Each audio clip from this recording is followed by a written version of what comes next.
নাই, কিন্তু জেনপরি আসলে কিন্তু বাস্তব এটা আছে। তবে ভয় খাওয়াই স্বাভাবিক। জেনপরও কিন্তু অনেকগুলোই জেনপরি আছে, তাদের ভিতরে খারাপ জেন আছে, অনেক আছে। তাহলে দেখা যায় যে রাত বিরাতে চলতে গেলে দুটো জিনিস আপনারা যদি আবার বলবেন যে তাহলে কি নিয়ম? নিয়ম কিন্তু গুরুত্বপূর্ণ নিয়ম। আপনি জেনপরি আপনার কাছের আশায় তো দূরে থাক, 40 গজ ফাঁকে থাকবে। তাহলে কি জিনিস অবলম্বন করলে জেনপরির থেকে মুক্তি পাওয়া যাবে, আমি সেই বিষয়ে আজ আলোচনা করব।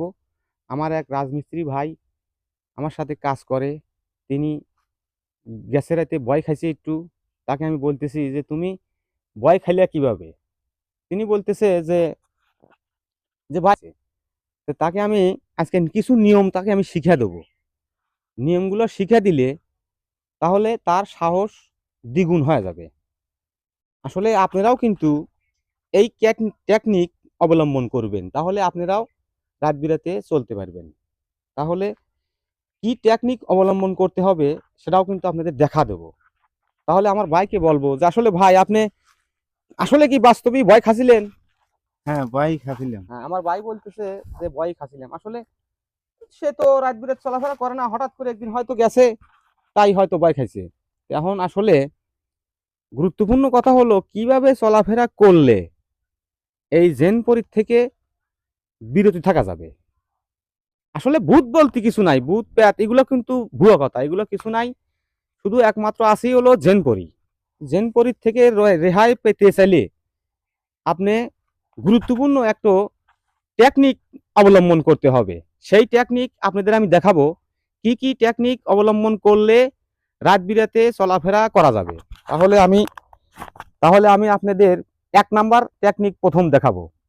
প্রথমে আপনি যখন রাত বিরাতে চলাফেরা করবেন, তখন যদি আপনার মনে হচ্ছে যে আমার পিছনে একটু সমস্যা, তখন এইভাবে হাতটা সঙ্গী করবেন।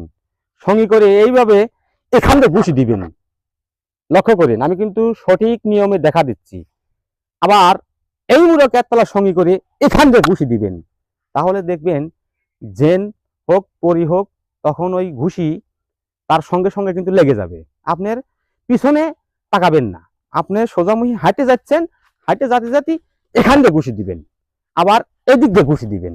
আচ্ছা, তাতেও যদি আপনি প্রবলেম মনে করেন যে আমার তাতেও কাজ হচ্ছে না, তাহলে আপনি আর একটা অবলম্বন করতে হবে। সেটা হলো আপনার এই লুঙ্গিটা ঠিক এইভাবে এইভাবে ভাঁজ করবেন। এইভাবে ভাঁজ করে সুন্দর করে গেরো দিবেন, সুন্দর করে গেরো দিবেন। আমার লুঙ্গি ছোট, আঁটুর উপরে উঠে গেছে, কিন্তু আঁটুর উপরে উঠবে না, আঁটুর উপরে নিচে থাকলেই হবে। আবার বলবেন যে আমরা তো অনেকেই প্যান্ট পিঁধে থাকি, তাদেরও সমস্যা নাই, তাদেরও প্যান্টে খালি উল্টো হয়ে একটু বাস করে দিলে হওয়া যাবে। আসলে আমি কিন্তু একটু দেখানোর জন্য আমি করছি। আমার লুঙ্গি হয়তো ছোটোর কারণে আমি সম্পূর্ণ ভাঁজ করতে পারলাম না। এটি হলো সঠিক নিয়ম। আপনি রাত বিরাতে এইভাবে চলবেন, আপনার জেনপরির থেকে বিরত থাকবেন।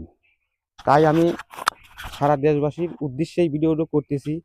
আসলে অনেকজনই তো রাতে লড়াচড়া করতে হয়, অনেকেই ভয় পায়। ভয় পাওয়ার কোনো কারণ নাই, ভূত প্রেত বলতে কিছু নাই, আছে একমাত্র জেনপরি।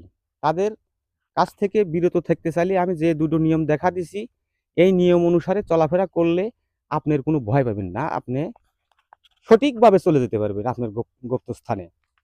এই বলে বিদায় নিচ্ছি। খোদা হাফেজ।